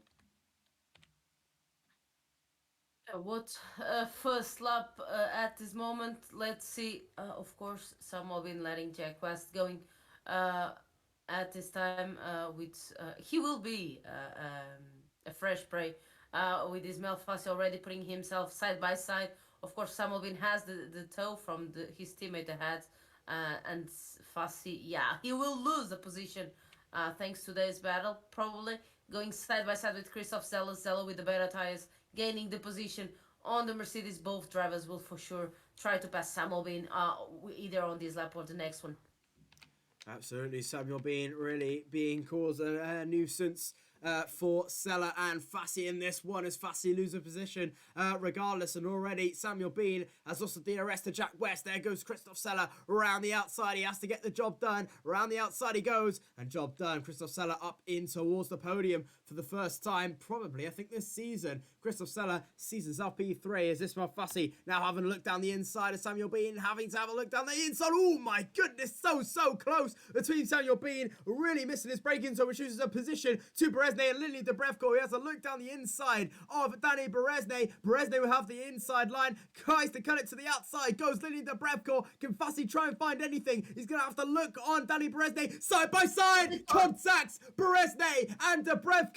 Debrevko is round, Debrevko is round, and that might be a little bit of an interesting one as Berezne and Lily Debrevko make contact at the exit. Very light margin as the safety car, I think, is out. Virtual safety car is out for this one. And Lillian Debrevko, as think, has got no front wing at all. And Jack then and Nelson Alves might have just damage as well, as they were caught up with the Red Bull pointing the wrong way. So unfortunate for both of them, at least for Jack then, I'm pretty sure it is. Let's see if they both go for a pit stop this lap or not. Let's see also if the virtual safety car lasts until they reach the box or not. It's almost a full lap between that, and this is a bit for Samuel Bean to breathe before he's fully attacked by Danny Berezne. Absolutely. So could that be looked at by the stewards at the end? And Danny Berezne, who's not had the greatest of Grand Prix so far this race, as I think we might be starting to get ready to go green once again as the drivers start to speed up. DRS is back enabled. We're racing once again. Danny Berezne now tries to hunt Samuel Bean, who's been on those 14-lap-old hard compound tyres for quite a while, and due a pit stop in the next couple of laps as Lillian Debrevko comes back into the pits on his old front of his late front wing. As we get ready to go once again, as Danny Berezne will follow him through into turn one, looking really racy on the back of Samuel Bean, coming in towards the next left-hander. Now Sanals with a 5-second penalty, speeding in the pit lane. He won't care. He's retired from the pit lane. There goes Danny Berezne. Easy as you like, and Samuel Bean pretty much letting him have that one. Up into P4 he goes. And now that will be P3 on the road as with Jack West's penalty as well. As we're down to 16 in this Grand Prix, Danny Berezne now tries to fight Christoph Sella in front, which might be quite an easier task in the next couple of laps as his softs start to deteriorate. But right now, he's looking to try and close the gap to Jack West.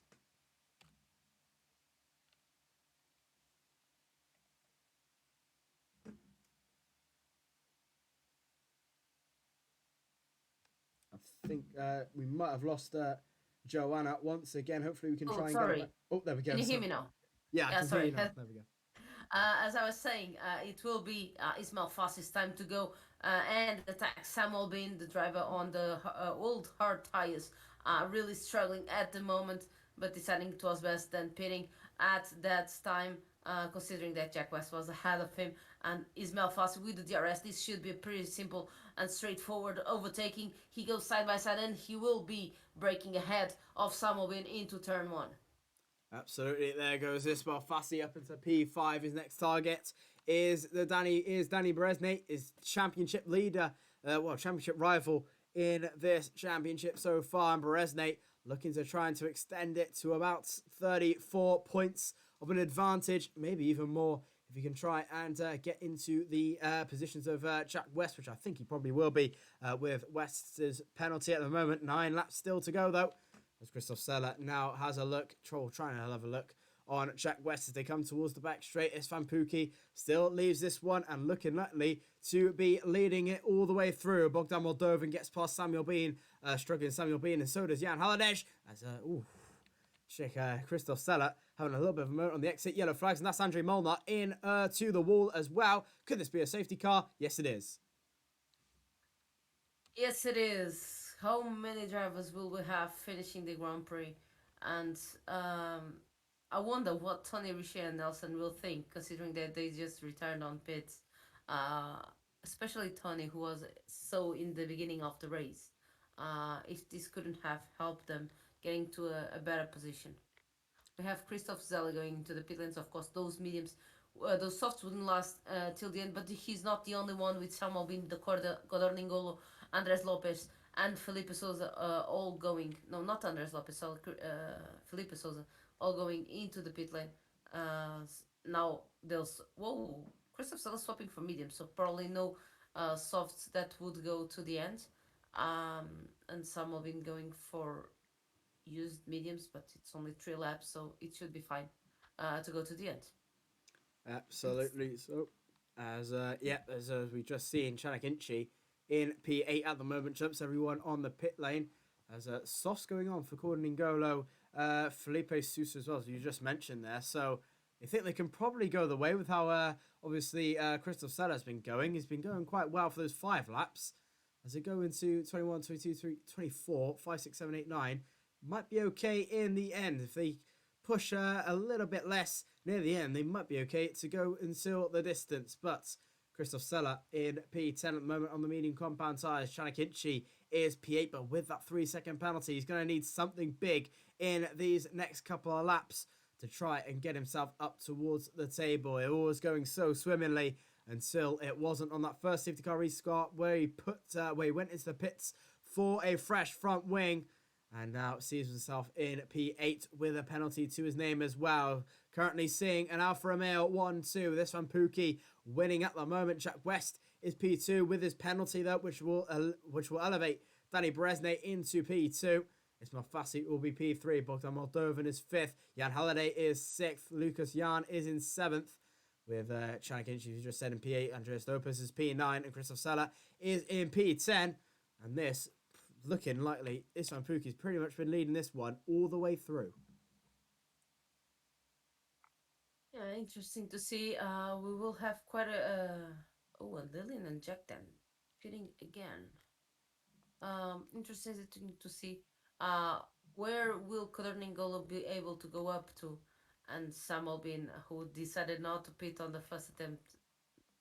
I'd be interested to know if he has regretted that decision when we did his last safety car. Definitely. So as we come towards near the end of the safety car, probably about maybe one more lap in it. But Jack Darn pitting for fresh soft compound tyres. So thinking maybe a little bit of extra time on those softs to try and get them to the end. Definitely Lillian going in for medium compound tyres, old medium compound tyres actually, just to make sure he thinks he might not be safe on the softs. According to N'Golo and Felipe Sousa still thinking they're okay.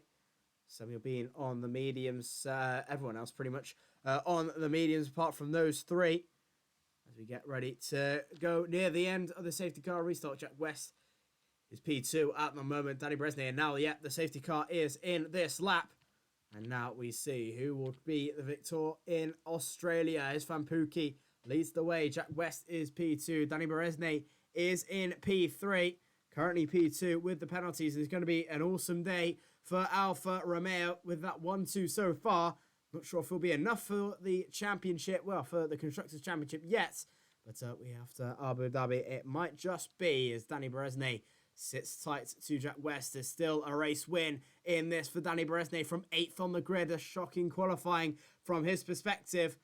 And now is on the cusp for a podium and maybe even more. Pookie will see us through once again as we run on board Jack West, trying to catch him lapping a little bit as we come towards the final couple of corners. Ooh, a little bit touchy between Jack West and this fan Pookie. Will not like that as we come towards the final corner. Pookie leads them away. Jack West leads them away. And we get ready to go once again. Lap 23 of 29 of the Australian Grand Prix. And we're ready to go once again. Pookie leads. Jack West is in P2, but he might get Pookie out on the back straight using that ERS as much as he can. So is this fan Pookie. Jack Dan with a 3-second penalty as well. West having a look down the inside. Whoa. What a move that could have been. Jack West having a look to that inside. Oh my goodness. It was on. It was definitely on for Jack West, but a very ballsy move, but just not getting the better run, and he has to stay P2 for now. Lucky nothing worse happened to that one, as Danny Beresney is now back up his breath as we start lap 23 of 29.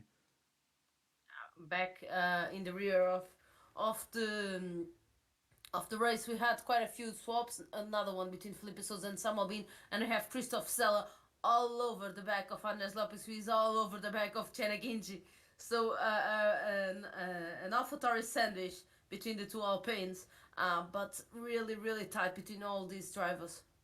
Absolutely so. It's Danny Beresney and Jack West fighting all the way through as there's a spinner just in the background. Danny Beresney having a look to the inside of West. Not going to happen. Having a look once again. Here comes Fussy around the outside. Not going to happen either. That was Cordon Ngolo who's had a spin as well just at the back behind, and he leaves the session just in pure anger. Unfortunate for him as we start lap 24 of 29. Pookie still leads to us one by 0.7 of a second. Jack West is P2 at the moment under a lot of pressure from Beresney and Fussy, as we've just seen, as Fussy having to look on Beresney as well as Jan Holiday having a good one, and maybe having a look on Bogdan Moldovan as well, and not enough there just for now. He's going to have to wait a little while longer indeed. Lucas Jan having a good debut as well in P7 with Chana Kinchi in P8, but with a penalty, which will see him down in P11 at the moment, maybe even worse for now. But Danny Beresney might have another look on Jack West as well. He's closer than he has been using the ERS, trying to make sure of this Alfa Romeo 1-2 around the outside. Is there enough room? Just about. Maybe there's still side by side. Beresney looking to the outside once again. Just gets spat out near the end, and he's going to have to wait another day, which now brings Ismail Fassi back into this prey around the outside. Goes the Mercedes driver. Is he going to be enough down the inside, which turns the outside? Fassi forced off the road. He's still trying to push it, but Beresney puts his elbows out, says no you don't,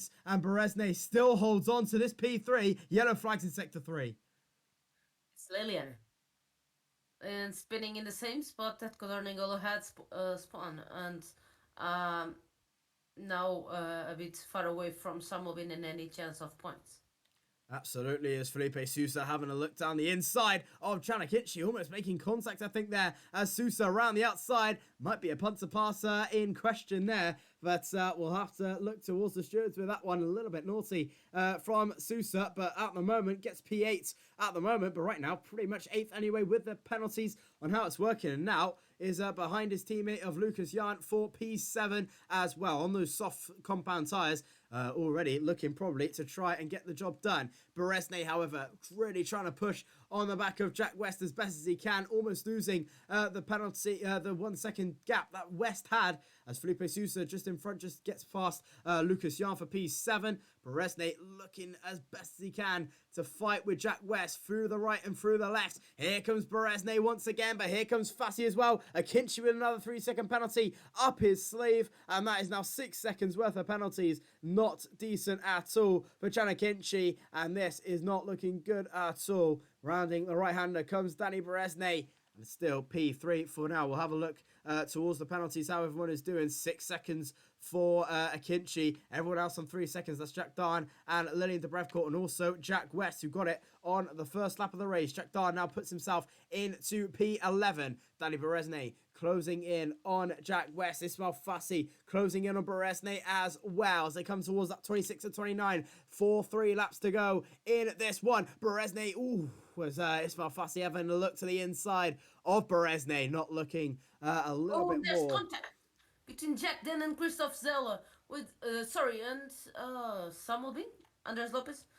I completely lost. I think it was Andres Lopez, and they the AlphaTauri driver ending up sideways.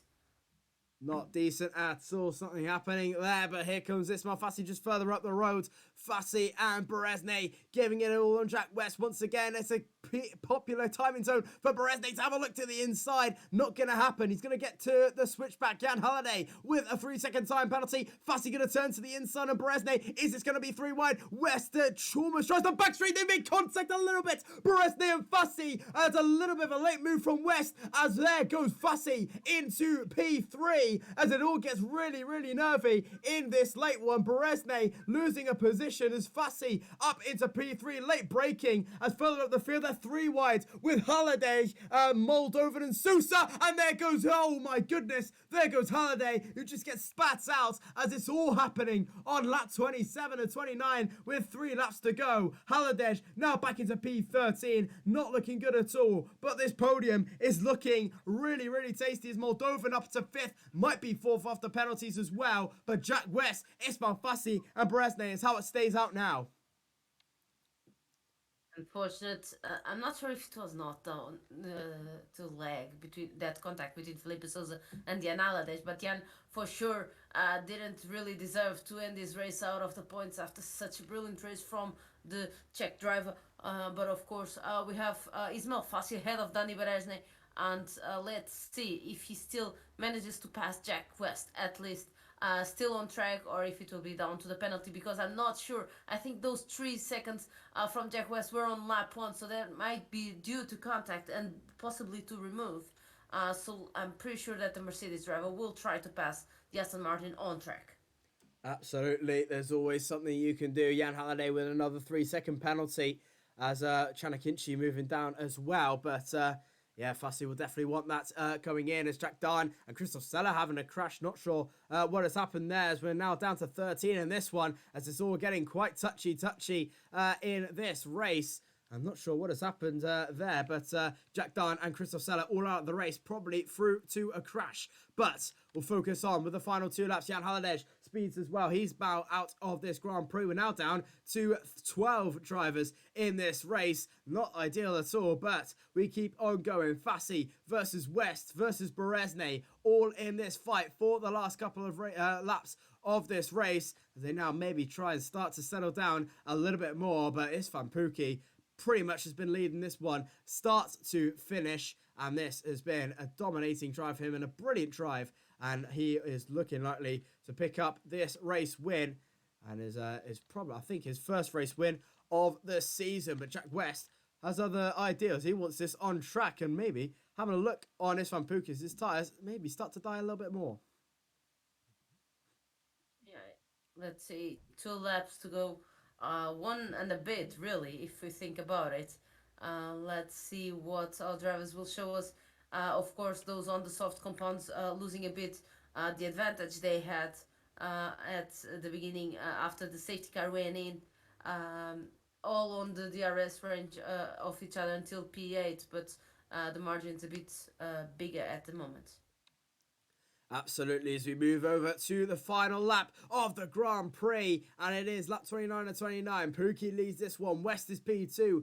Fassi is P3 with Beresne in P4. This might be the way it stays after this one. Maybe Fassi up to P2. Beresne up into P3 as well. That's what the podium is looking likely with Jack West's penalty. Also, as it comes towards the final couple of corners, Istvan Pukki has been night and day throughout this race. It's been absolutely second to none. Pole position and the win is looking likely as he will try to set into a rhythm a little bit more of a rhythm, and it's Pookie. We're going to follow him board on now, and it's been an absolutely incredible day for him. But Ismail Fassi and Danny Berezne might not be done yet as they try desperately to try and get each other on towards the line. His last attempt. Will Fassi and Berezne have a look to anything? No, they won't. And it's going to be all the day for Isfan Pookie. It's been a brilliant race for him so far. A tough season it has been, with opportunities for the podium and maybe for the race win. But Isfan Pookie will come towards the final corner. It's his day in Australia. Isfan Pookie wins the Australian Grand Prix. It's Jack West, will not be P2 from penalties. It's going to be Fassi, P2. Berezne from 8th on the field is P3, as we'll get towards the Rots in time. But Isfan Pookie finally gets the race he deserves. He's victorious in Australia. The game's still awarding driver of today to Samobin. Not sure if, at least for the job he did and the different strategy that he tried, we can accept it, I'd say. And we have Fassi, I believe, passing Akinci in the driver standings. Absolutely a disappointing result for Chan Akinci as well. I think that was another pointless score for him. So Fassi now takes that up into P2. But Isfan Pookie, let's not take it away from that one. A brilliant try from him. And he finally gets his name in lights. And he has won the Australian Grand Prix. Ismail Fassi takes P2. Danny Berezne is third, with Bogdan Moldovan in P4. His best result yet from P10. Jack West finishes fifth with Felipe Sousa in P6. With Lucas Yard in 7th. Andreas Lopez was 8th. Samuel Bean was 9th. Shana Kinchi was 10th. He did get a point in the end. Courtney Ngono 11th. Lillian in 12th. We lost Jan Haladesh, Jack Dunn, Christoph Seller, Andre Molnar, Nelson Alves, Stefano Ramazio, Tony Roche, and Nardi Perez from that one. But wow. A chaotic one, but definitely a very, very good one there, Joanna. Interesting to see what will happen next time around. And can you confirm if we have a champion? We do not have a champion yet, as we will go to the next round at Abu Dhabi. We have 4 more rounds left to go in the season, so we do not have a champion just yet. But we are getting a little bit more closer to that one, and it is starting to get a little bit more nervous in that championship, though. But it's getting very, very close as Berezne does extend his championship advantage once again by a little bit more. I think Joanna just having to go off there. Hopefully we can get a few interviews as well. We're just waiting for a few to come in that one, and then we can try and get things underway. We'll just wait a little while longer, but wow, what a race we had in store there. Hopefully everyone had enjoyed that one as we try and get up to a few interviews there we go, up in towards the interview screen. But as we just wait for a few interviews to come on, and we'll wait a little while longer. But that was definitely one of the races of the season we've seen. A new race winner, of course, as well for Isfan Pookie, becomes another race winner. 2 different race winners in 2 races. And it's definitely going 1-2 right to the end of the session. I think we are waiting on a few interviews as well. Hopefully we can get them in as quickly as possible as we wait there. I think we have Jack West online. Jack West, hopefully you can hear us. It's a debut in ORL for you. It's got to be a decent result. P2, but then P5 on the penalties. Do you think the race went well for you? Well, yeah, I'd say so. Yeah, it was quite fun. Just, tried to, I wasn't expecting anything. I didn't practice at all. So, I was quite happy against Q3, to be honest. This track's quite hard to do over quali. So, yeah, I did quite well there. And, a lot of safety cars made it quite chaos. But, to be honest, I was quite happy that I didn't get a single warning from the end of lap 1, which I got 4 warnings for some reason. So, that penalty should get removed. And, yeah, so that should be P2 for me. I'll try and get it removed, obviously. And yeah, I'm quite happy with the podium, to be honest. Pace was pretty decent and managed to stay with Ispan quite well. I had a plan to get past Ispan, but unfortunately, Daniel Berezne used quite a lot of his battery to try and overtake me, and I had to go defensive in some places I didn't want to, which wasted a little bit too much of my battery. And by the end of the race, I didn't have anything to attack Istvan. So he deserved the win, and I'll take a podium. And yeah, it was quite fun race. But, yeah. Absolutely, it was a really really tough one from you. Obviously, Danny and Isfan really attacking you quite hard there. Do you think any chance that it could go AWA and you all could see yourself in the barrier? Um, to be honest, I was quite worried. I think I think he tried to go for a move on my outside in the chicane, and you know I was you know when he did that, I was very very worried that he was going to try and crash me out. But you know we managed to hold him off just about. But yeah, it was quite close. I'll have to watch the race back from Danny's POV and see obviously where we got quite close. But yeah, I was very worried at times in that race. But yeah, I'm quite glad I didn't get put in the wall. But yeah, I'm quite happy with the P2 to be honest. And yeah. Absolutely. Obviously, Abu Dhabi next week. If you do maybe have a call up once again, do you think you'll be looking forward to that one if you can? Maybe. I think Abu Dhabi's one of my favourite tracks with the new layout and stuff, so we'll see. Absolutely. Well, congratulations to you once again, Jack Waste, debutant on the podium tonight, and good luck for the rest of the season. Thanks. Well, moving over now to our race winner for the first time this season, Isfan Pookie. Isfan, it's a great race for you. It's your first win of the season. I think that's got to be a really, really nice feeling. Yeah, obviously, I was waiting for this one for so long time, and I haven't won anything in the recent year. I think nearly in the top leagues, and finally I got the result I deserved. I think for this track, I was practicing quite a lot to PSG, but due to technical issues, I didn't really have the chance to race, and even I had a qualifying one. And I was happy when I saw that this is the next track in Ora, and this way I could show my pace on this track, and I was quite confident coming to the qualifying, and managed to get pole, which I didn't expect to be honest with that lap, but somehow it was enough for it. And then just managing the race, I saw the guys battling behind me, and I knew that they have to use CRS, and then I can spare some for the rest of the race. And it was a good race, I think, both for me and Jack, and for the podium finishers as well. Absolutely. You were really, really close all the way through. Do you think at any chance that it could go AWA? Maybe the race could be lost at any chance?